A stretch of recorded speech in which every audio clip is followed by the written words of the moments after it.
What's up, everybody? My name is Scout, aka the rep from Section X. You are tuned in to the Elks Call. We're here with Catherine, aka Do You Even Elks? and today we have a very special guest, longtime Double E fan, Chris Agar. Chris, how are you doing today? Hey guys, how you doing? Great to be here. Thanks for having me. Hey, thanks a lot for joining us, man. This is going to be a great episode. Today we're going to talk about that last game, that unfortunate last loss to make number 7 on the season, and then we're going to talk about the next game coming up against the BC Lions Saturday here in Edmonton at Commonwealth Stadium. Then after that, we're going to give you guys an Edmonton sports update. Then we're also going to ask Chris a few questions in The More You Didn't Know. Yeah, so we'll get started here right away. We start with the Week 7 game recap against the Winnipeg. You know what? I always say that. The Winnipeg Blue Bombers. That was on July 20th with the score of 28-14 as final. We'll do our usual. We'll go quarter by quarter and do a little bit of discussion. And yeah, let's get started. I mean, we started the game with that interception by Lewis, number 26, who stepped in front of Lawler, and he had that nice little turnover for us to start the game. So that was a little exciting. That got us up off our feet. That made us, continue watching instead of just automatically wanting to turn it off. And then Cornelius was so close to running in for that touchdown, but unfortunately, just as quickly it got intercepted. So Brown didn't have a really good hold on that one. But no. I mean, the one thing that I did want to discuss in this quarter is Kenny Lawler. The return of Kenny Lawler. What do you think, Chris, about that? What did you think about Kenny Lawler in that game? Oh, I love Kenny Lawler. I think it's great. I just wish he wouldn't have returned against us. Catch or no catch. I didn't want the guy back, right? Not that game. Yeah. Oh, the man's a baller. You got to love him. You got to love Kenny Lawler. He's a baller. He's got the attitude afterwards. There's nothing to dislike about the guy, but, hint, hint, nudge, nudge. That wasn't a catch. Yeah, well, exactly. And, I mean, we saw it. Once again, that's where the Winnipeg Blue Bombers, they have that championship pedigree. They know when to snap that ball, and they knew that they had to snap that ball real quick because that clearly wasn't a catch. He definitely had some assistance from the turf, right? So absolutely, a little bit frustrating. You got to give him credit for getting the ball off right away. I mean, the Edmonton coaching staff didn't even have a chance to review it. No. Well, exactly. No, he was moving, that's for sure. A lot of people were really calling on CJ for not challenging it, but he can't exactly challenge it until he knows the boys upstairs saw it. So exactly. Yeah, definitely. But I mean, it was an exciting first quarter, and we started looking good going into the second one. We had Colaros being taken down by number 6 AC Leonard with his 4th sack of the season, and Cornelius then runs it down for a first down. Faithful kicks it in for 3. It wasn't so bad. And then Cornelius gets taken down, which is, I just want to take a minute here to talk a little bit about Cornelius, because I find it extremely frustrating that sometimes he has some really great plays and sometimes he has some really bad plays. Like, there is zero consistency when it comes to what he's been showing on the field. So what do you think, Chris? Well, anytime somebody says he's a great guy, but and I've met the guy, he's fantastic. He's a great dude. You watch him in training camp, you watch him in practice. He's got every tool available, but I don't know what happens when the lights go on. He just seems to make a bad decision that at the most inopportune times, which has been the story of the Elks season. I mean, he just can't catch a break.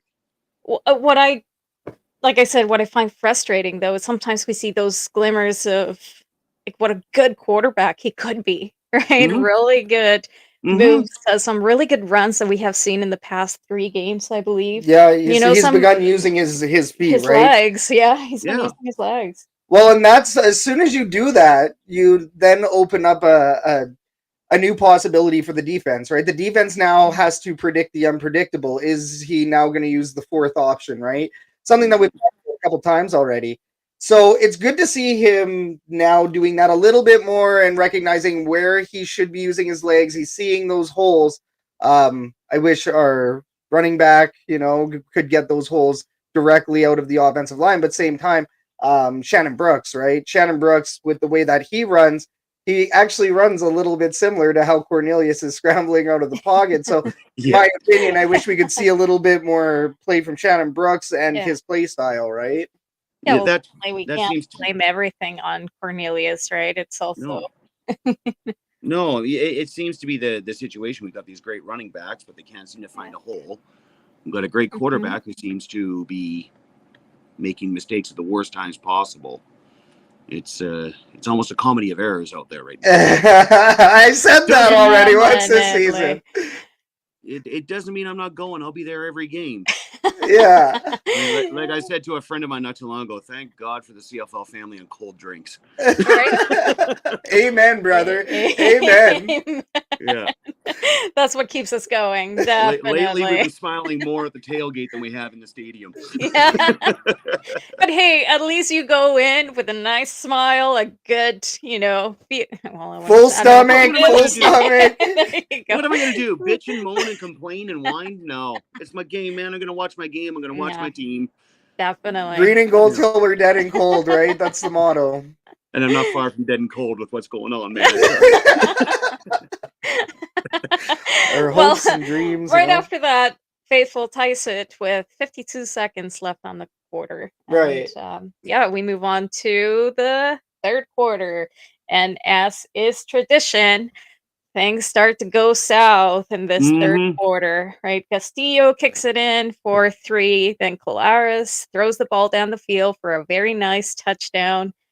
After that, we get a little, glimmer of hope when Cornelius also throws it down the field. Mitchell catches it, runs it in Big for a touchdown, beautiful touchdown.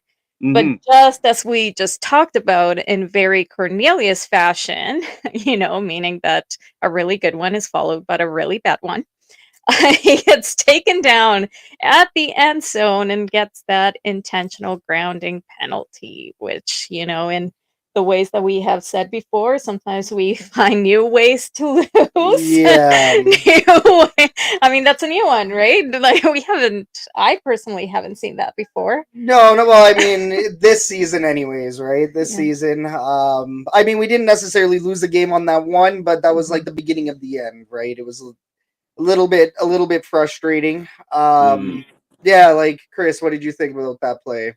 Oh, well, I didn't see who was covered, who wasn't covered, but when I see a quarterback reaching out like that, it just seems like he's trying to do too much. Yeah. I mean, the safety's going to happen, so he threw the ball, but it was I'm not going to lie, I'd rather see him take the safety and sack than give another ball away, right? Right. I mean, we lost 2 there instead of 6, which fair enough, but back, please. Well, and at the same time, though, that was another penalty, right? So, like, what are we doing with all of these penalties? That's one of the few things that I've noticed, just game in, game out. Penalties are not for us right now. No, we're not consistent enough. I say we like I'm out there. Yeah, right. The team isn't consistent enough to be able to afford any penalties at all.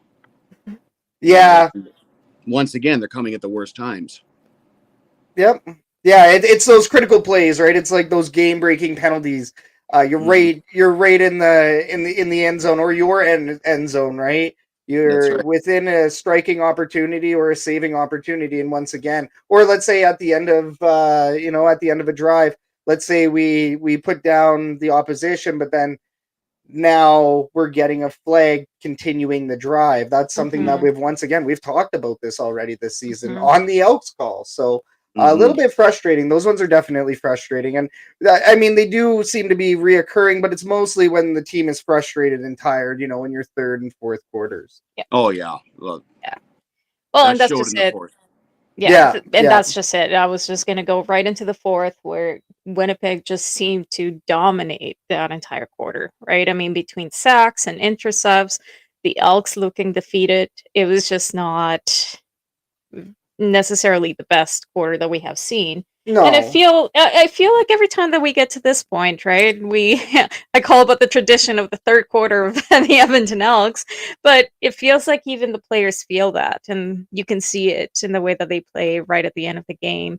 And I mean, I don't blame them. They look like they give up a little bit. And well, if you're a defense and you're on the field with a guy like Coleros who's just moving tired. the ball, I mean, just listening to Dave and Morley, I mean, all of them had their hands on their hips. They were huffing and puffing. They were just simply out of hands, and credit to Winnipeg for it.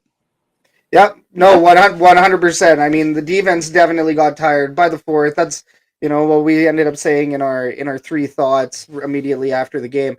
We went toe-to-toe with Winnipeg. We went toe-to-toe with a contender, somebody with that pedigree, that championship pedigree. So for the team to go toe-to-toe, despite obviously the offense moving those sticks, had the offense moved the sticks, had they stayed out on the field to wear down Winnipeg's defense, we would have had a shot in the fourth.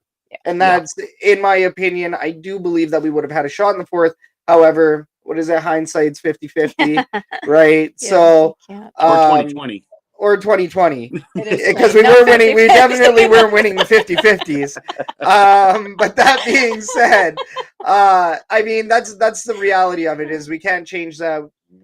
That's the way that we translated that game. It's rather disappointing to see us be that close. And then once again to watch a third quarter slightly, and it wasn't, that third quarter was not as bad as other third quarters that we have seen. For sure. Well, look how many experts had them picked to lose by 3-4 touchdowns. Exactly. I mean, a lot of the podcast guys are saying, well, maybe Winnipeg by 30. Not impossible, but I'm sure as hell glad that fellow was wrong. Didn't happen. Yeah. Yeah. 14 points to the champs. It's not two of the last bad. 3 champs, I should say. Yeah, it's still a contender, right? Yeah, well, in past games, this would have been the point that Cornelius would have been switched by Daggy, right? We have seen this when it's garbage time, when we have nothing to lose, when we're just throwing it all out there. Cornelius gets out and Daggy gets put in, but not this time. Not this time. So what do you think on that? Do you think Chris Jones is starting to kind of realize certain things, or?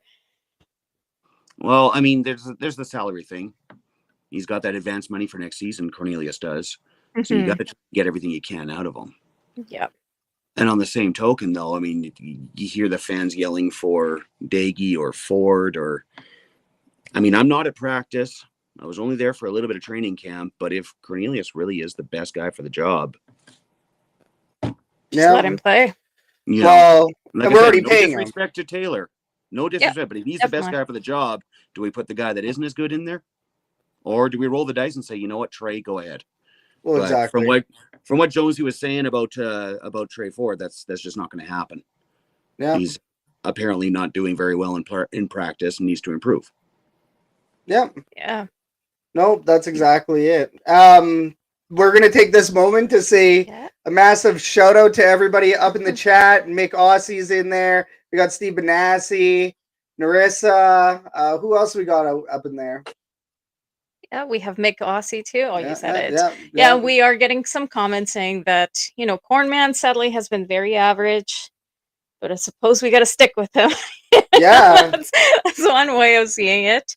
There is a couple of, I would like to see Ford, but honestly, I don't think that QB is her biggest issue, which I agree. This is an entire team issue. This is not just a QB, right? From coaching to players to just in overall on the turf for sure. And I mean, the offensive line, it all starts there. And offensive line, in my opinion, we've been saying this quite a few times now.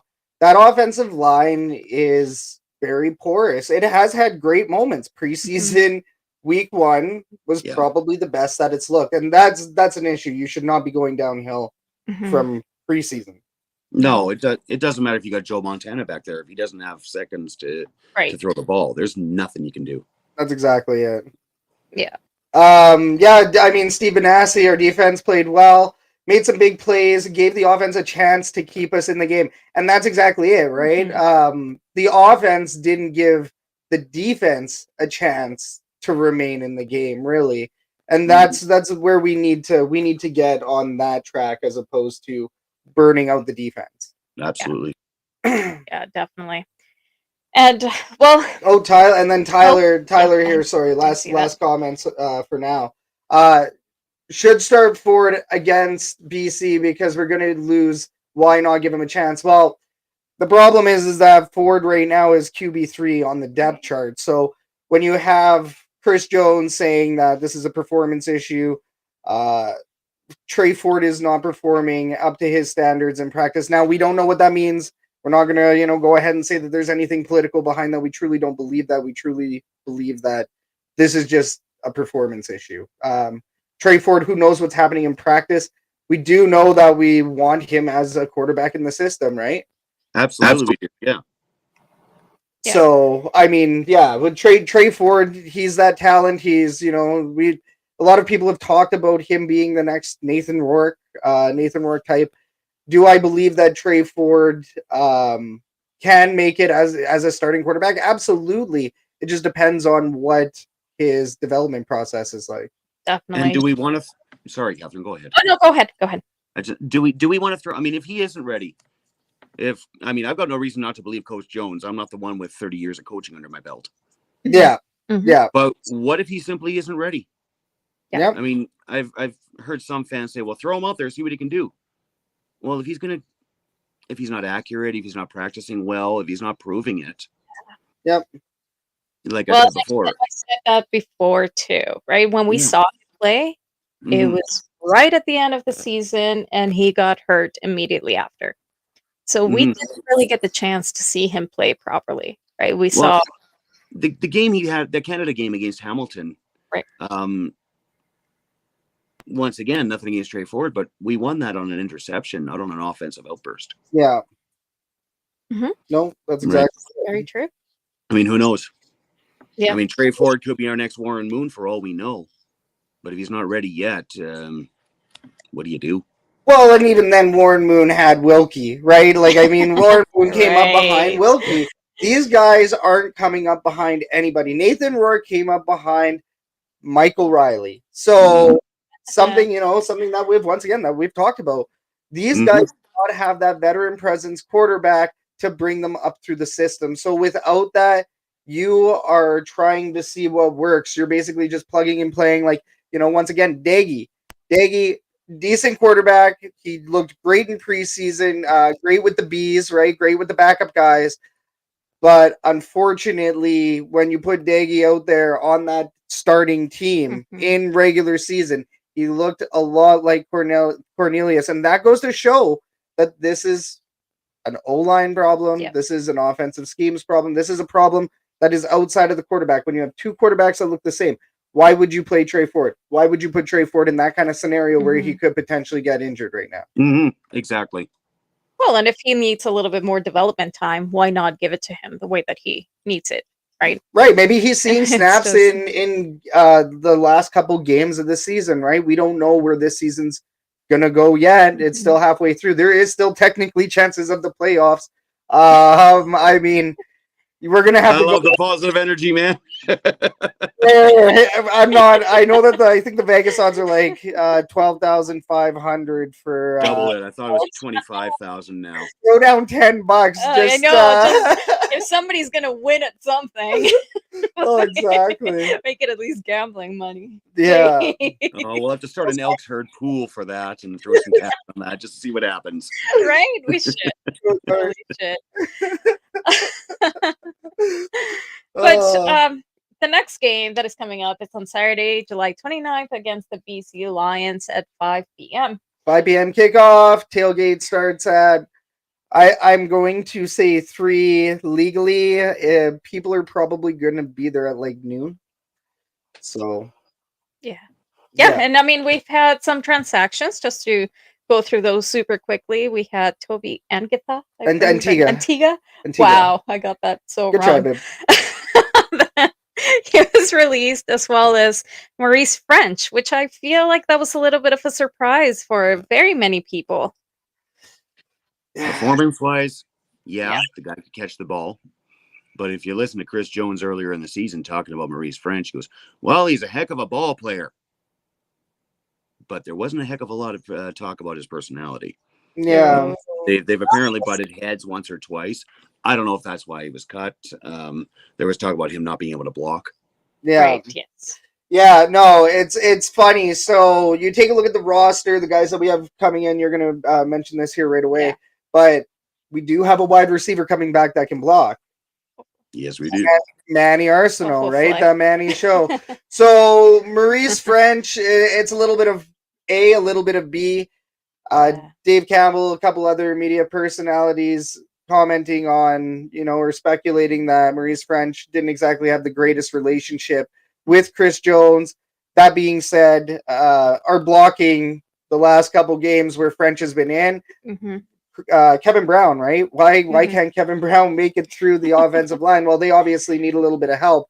So some of the blocking, who knows? I unfortunately have not seen the plays that closely.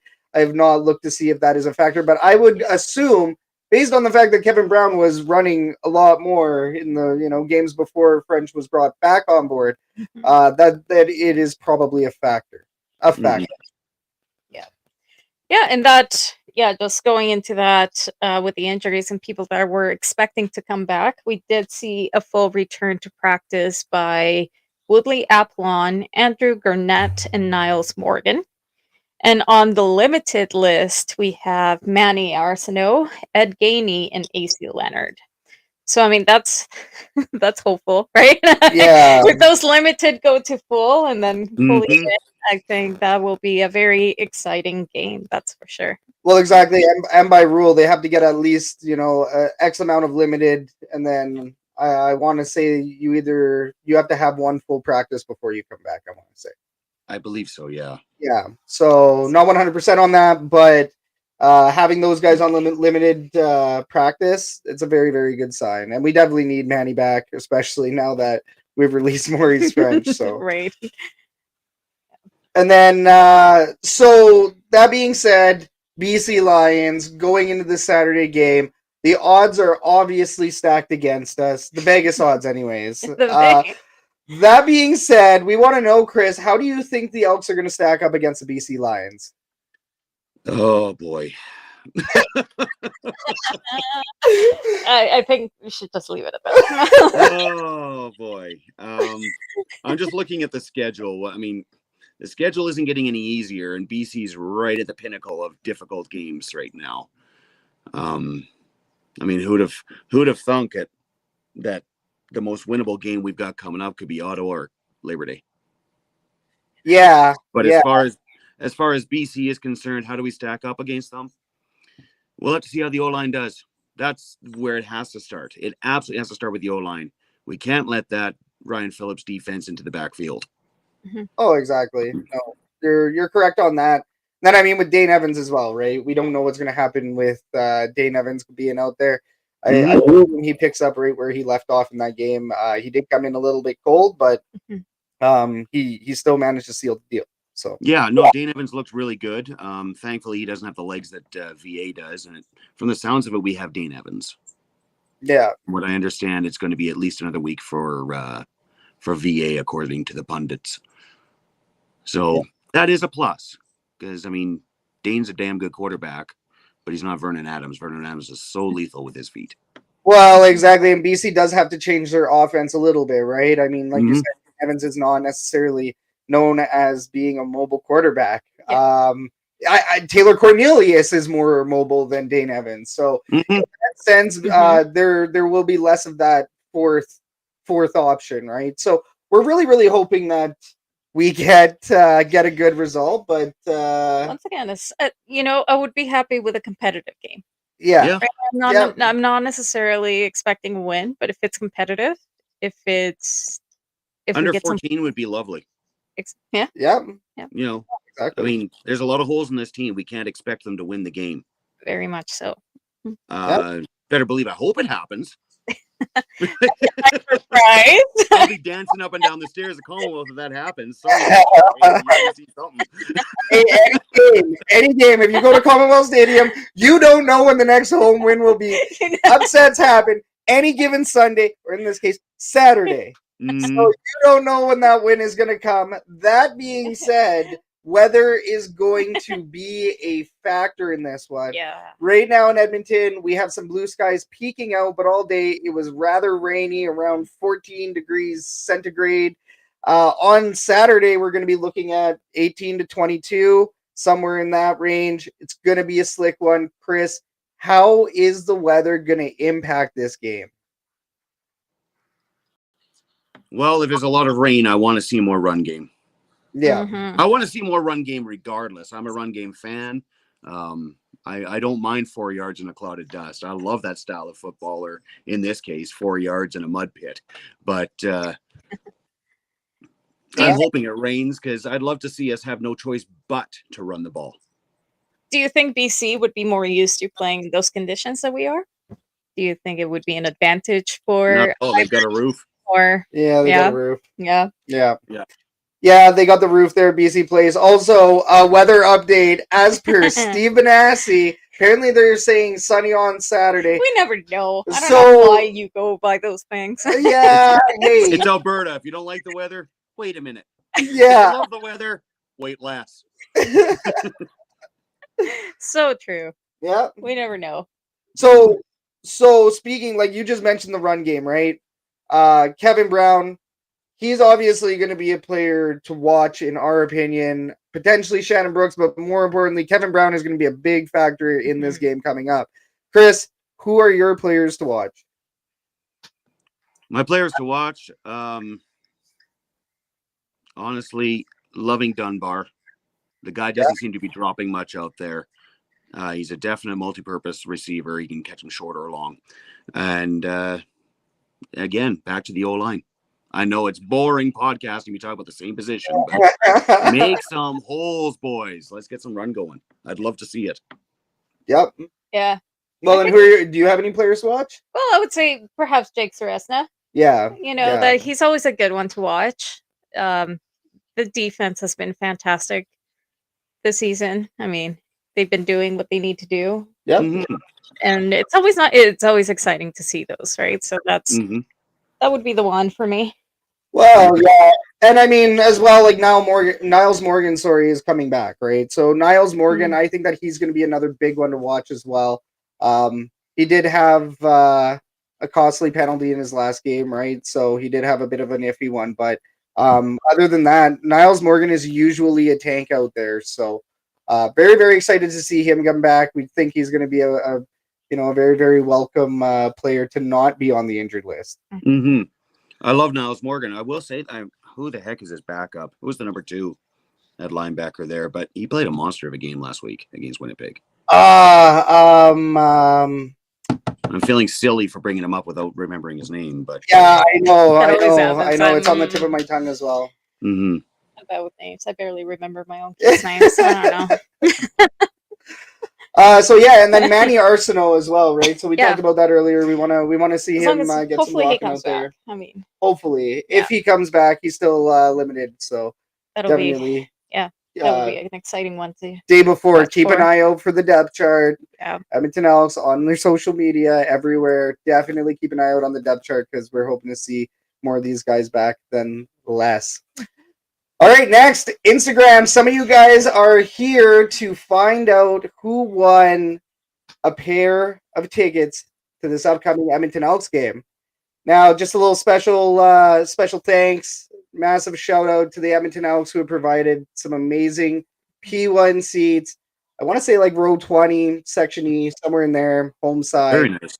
Yeah, they're really killer seats. I'm pretty sure they're better than our seats down in section X. It's a little bit hilarious, but that being said, they provided them. So once again, thank you so much to the Elks. We do have a winner. It is Shelly Sorokin. Congratulations. Hey, congratulations. You did it. So, Shelly, if you're watching right now, make sure after the episode, shoot us a message on Instagram. And just so everybody is aware, it was only one person, one entry. So I know Shelly had like 3 out there, but we only count Shelly's 3 as one. So, yeah. So congratulations, Shelly. If you shoot us your information, we will send those over your way right after the episode. And then this is kind of like a commercial break right now. A little bit. We're going to give a shout out to our affiliates in our links for all of our videos on Shotgun Sports. We do have affiliates. Royal Retro's awesome company. They also have E Edmonton Elks throwback jerseys there as well. To celebrate the Birmingham Stallions of the USFL, you can use code STAMPEDE for 10% off at Royal Retros. Not for Calgary Stampede. It's not for Calgary Stampede. This is for the Birmingham Stallions. Also, it's for anybody to use on their website. So go ahead, use code STAMPEDE. As well, our official merchandise supplier is thingsengraved.ca. Go ahead and check out the links once again in the description, and you will see our giant merch list, including an apron that says #meat. Just saying, it says I'm sure meat. you have all seen all of Scout's Twitter updates for every single little thing that he smokes and barbecues. The meat content. #meat check. You know, it's out there. Now you can get an apron with that on. Exactly. Or if you're no, I'm not gonna go there. I'm not gonna go there. I'm not gonna keep it PG, Catherine. If you're a woman.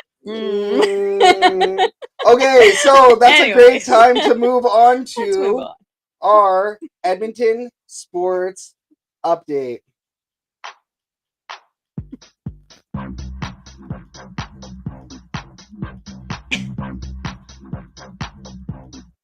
The Edmonton Riverhawks are in action in Fort Angeles tonight against the Lefties. The Riverhawks started the 3-game series with a 2-0 win last night.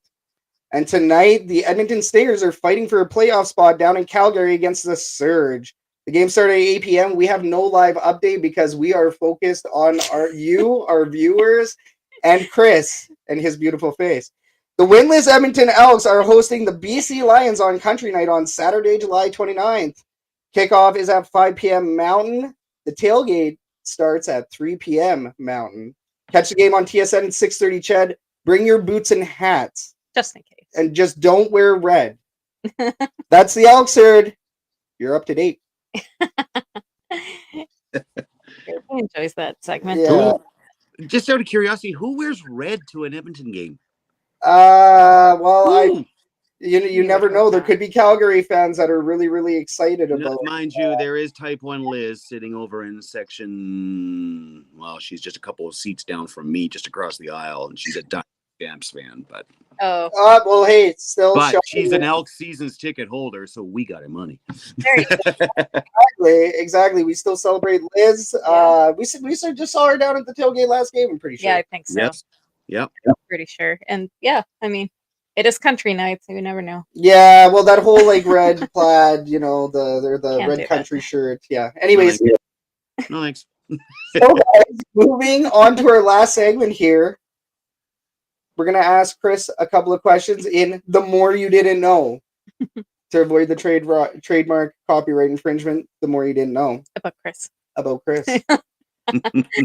So, Chris, you're obviously a massive E fan. You've been extremely vocal over the last while. Even at times the disgruntled fan status at times because you're passionate and you care. So that means that you had to start being a fan somewhere. What was the defining moment that made you a fan of the green and gold? Well, I can tell you my earliest memory of television. I was knee high to a horsefly, and I remember seeing Warren Moon raise the Grey Cup. Okay, yeah, that's so we're going back to 81, I think it was when I first really kind of caught on. So that's my first defining moment of football. I mean, thanks to my mom. My mom's dad played rugby in England, and when he came to Canada, it's the closest thing to rugby. So they were almost instant season seat holders way back when at Clark Stadium in the 60s. Wild. Wow. Yeah. During the decade of darkness. That's right. Yeah. Oh, well, there you go. Now you get to experience that twice. Yeah. No, I'm not gonna Aren't we?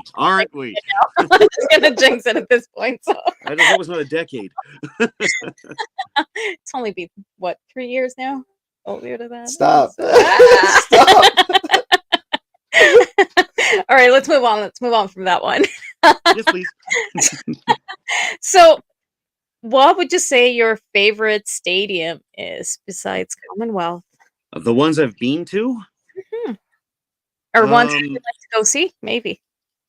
well, I'm only missing 2 on my CFL bingo card, and that's Ottawa and Toronto. BC Place is unique. I've never seen football in an indoor stadium before this year. Okay. I was at 22-0. Don't want to mention a game earlier this year. But if you haven't seen a game in Montreal, the stadium isn't. I mean, it is an old barn, but the nostalgia and the scenery from that stadium. Get yourself to Montreal. By far, my favorite CFL city to go to away from home.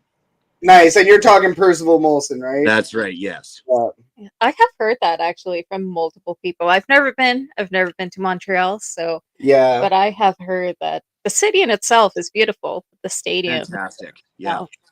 Well, and see, I've actually had the pleasure of going to Olympic Stadium for AC/DC, so I've gotten to be inside of Olympic Stadium. Check it out. It is aged. It is old. It is a little bit cracking. Like, I'm pretty sure when I was there, they had to shut it down, the whole top level there, because of concrete falling. So I think, Olympic Stadium on its own, yes, it is a little bit more of a shell. You feel like you're very enclosed. However, Percival Molson, the scenery is just beautiful. It's gorgeous. It really is. And you can watch the game right from the sideline. Yeah, exactly. The end zone underneath the scoreboard, you can walk right up to the barricade and watch the game from there.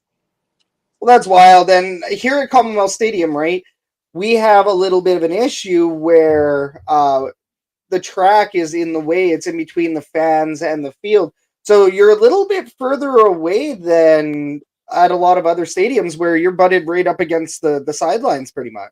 Yeah. Well, it is a multi-sport stadium, right? It was never built to be strictly a football stadium. Right. It is nice seeing. I mean, even McMahon, if you're down low in McMahon, you're right against the action. You're right there. But I don't know. It's a difference of what? 20 yards at the most? Yeah, no. I mean, it's not that bad. I've been to BC Place. I've been to a couple other stadiums, and I don't really ever notice it. It's nothing like No. It's not like I come back and I'm like, oh man, I'm so much farther away. Exactly. I mean, if you're in row 15 or row 25, there's really not much distance. Right? We're talking about the same distance, so no biggie. Oh, exactly. Okay, so that being said, you've seen a lot of Double E legends, Edmonton Eskimos, Edmonton Elks. I guess Kwaku Boateng, would he be like the first Elks legend now? Is that how that works? Now that he's retired, I suppose. Yes. Or James Wilder, right? James Wilder. But anyways, so who is your favorite Double E legend?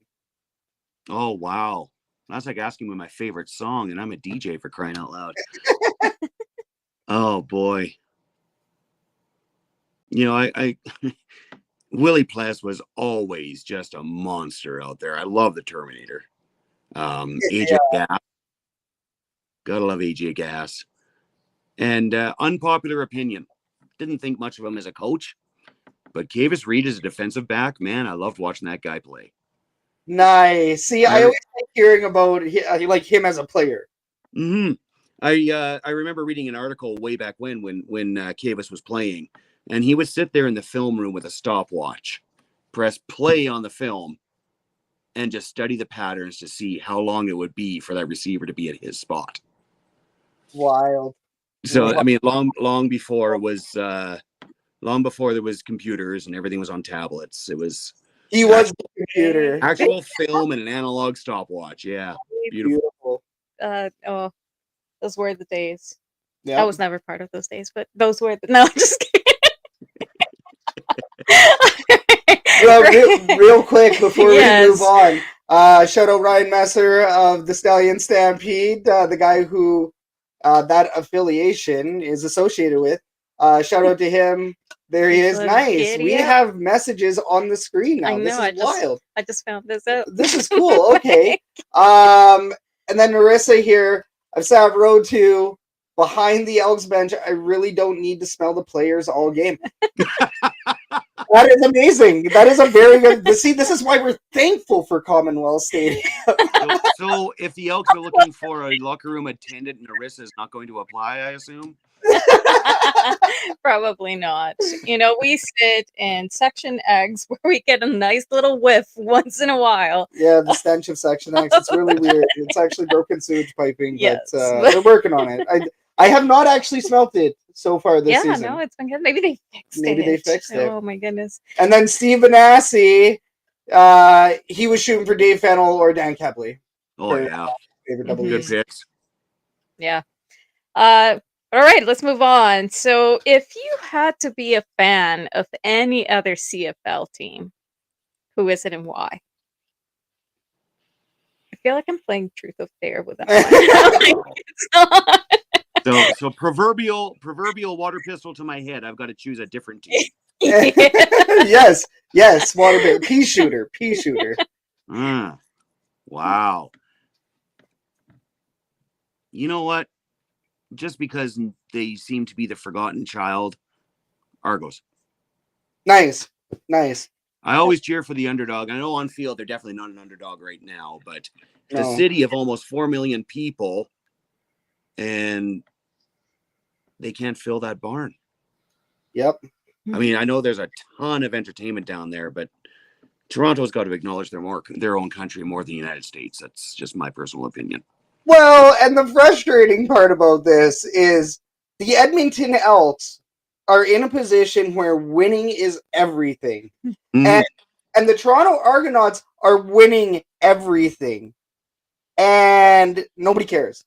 Like, nobody cares out in Toronto. Like, I'm sorry, 15,000 people care. And then, their fan base, probably around 100,000 all across the world, maybe maybe even, a couple 100,000. But that being said, down in Toronto, people are not going to BMO Field still and selling it out.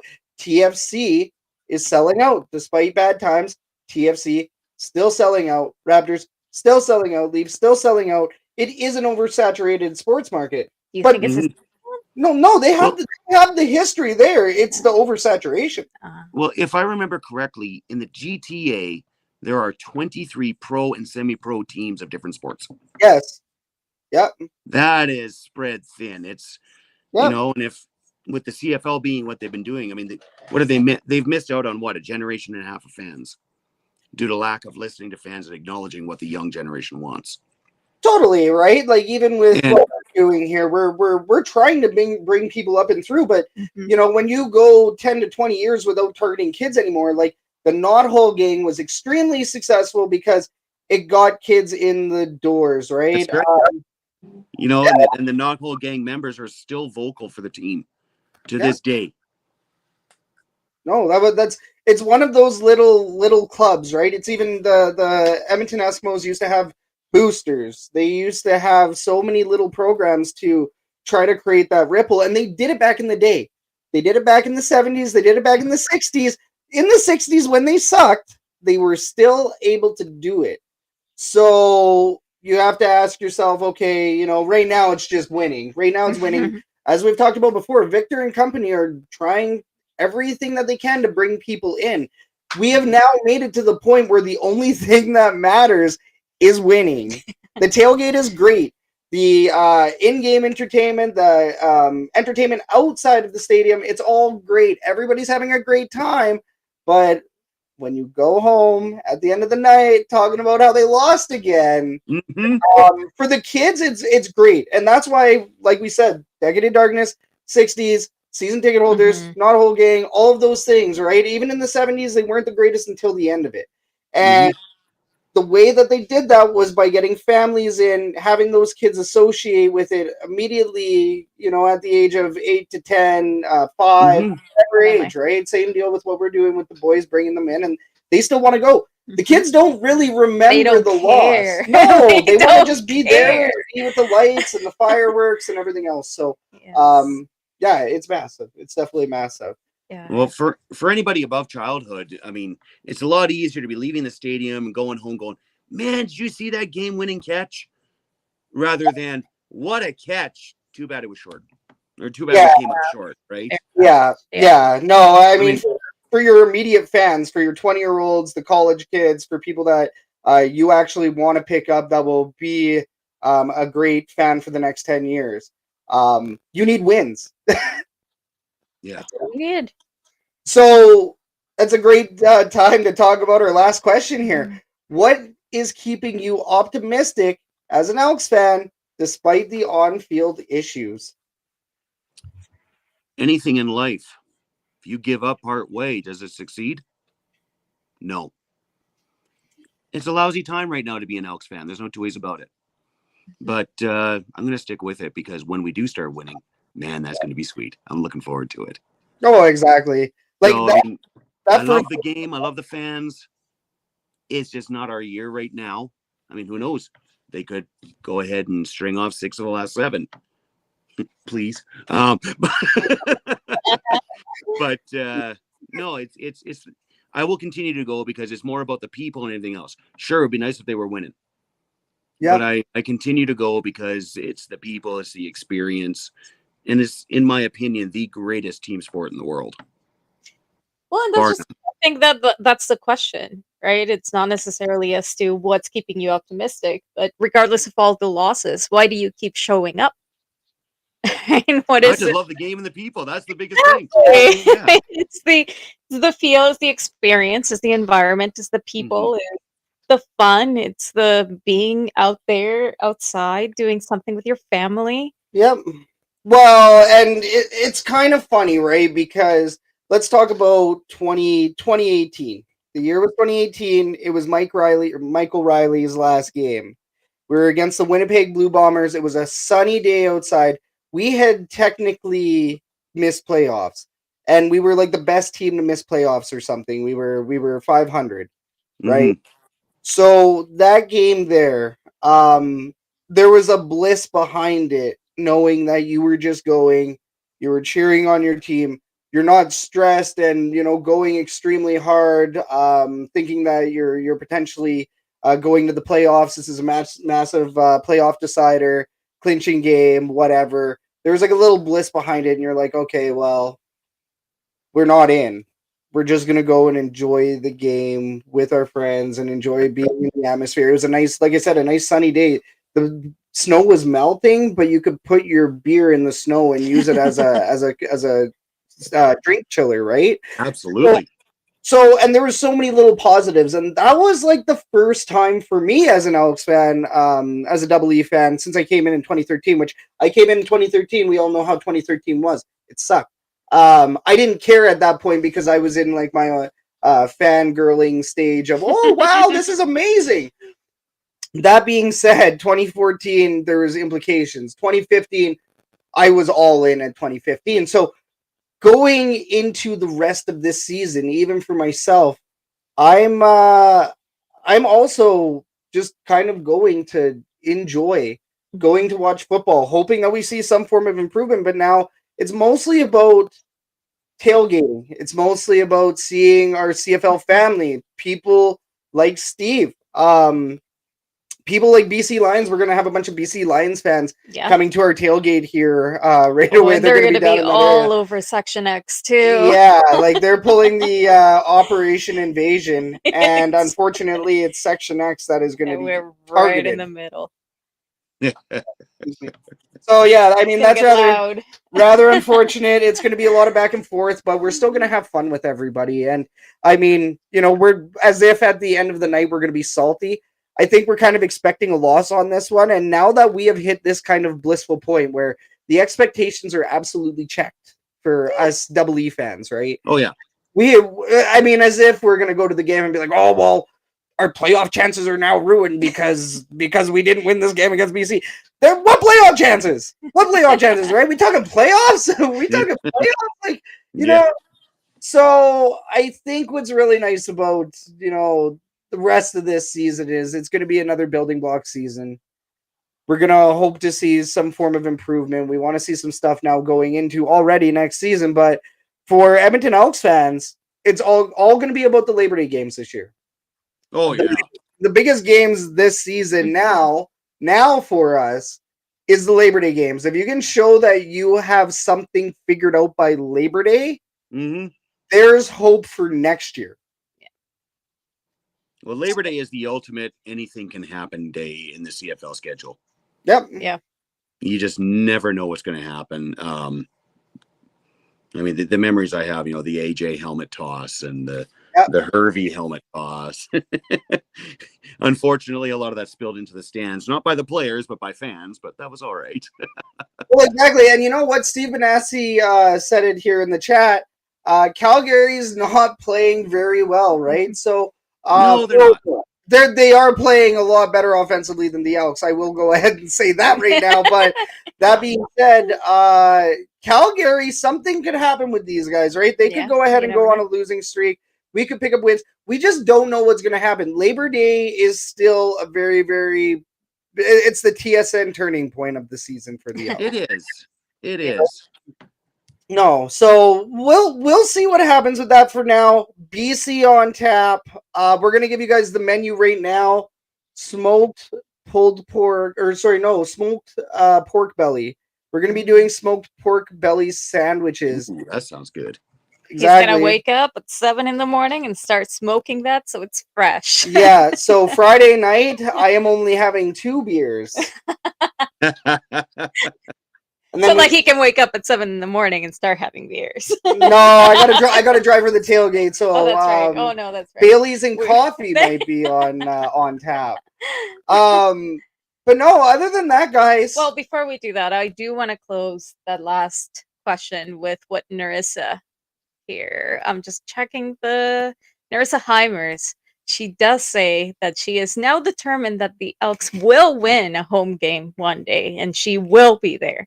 And I love that because that's exactly it, right? You don't know when it's going to happen, but it will happen one day, and it's going to be glorious when that actually happens. And that's an exciting thought, right? You just don't know when it is the time that you're going to see a home win, and you get to finally celebrate that. So no, exactly, no, and then like we said, right? We don't know when it's going to be. We don't know when it's going to be. We don't know if it's going to be next game. It could very well be this weekend. If you don't show up, you're not going to be there. So we want to see all of our CFL family at that game. We're going to be at tailgate, lot number 44, in lot A on the west side of the stadium. We're going to have some giveaways. We're going to have some keychains, some stickers, Speaker's Corner. We do our photo booth. Chris, you have visited our Speaker's Corner. Yes, sir. Always a good time. So, yeah, I mean, we're extremely excited to see you already on Saturday.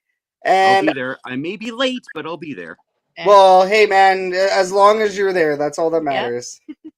Unfortunately, a guy's got to pay the bills, right? So, trust me, I'm probably going to be working Sunday, so I feel your pain, man. I literally finished up work and then we scrambled for the podcast. So, Life is but a grind. It's not but a dream. It's but a grind. Hey, everybody. Well, thank you so much for watching this episode of The Elks Call. Chris, thank you so much for joining us today, man. This was awesome. Thanks for having me, man. It's an honor. I had a blast. And then this is Catherine. I am Scout. This was Chris. We are The Elks Herd. Once again, our viewers, thank you so much for joining and chatting in that chat tonight. The chat was off the hook. Guys, this was awesome. We'll catch you next Wednesday for another episode of The Elks Call. This is The Elks Herd signing off.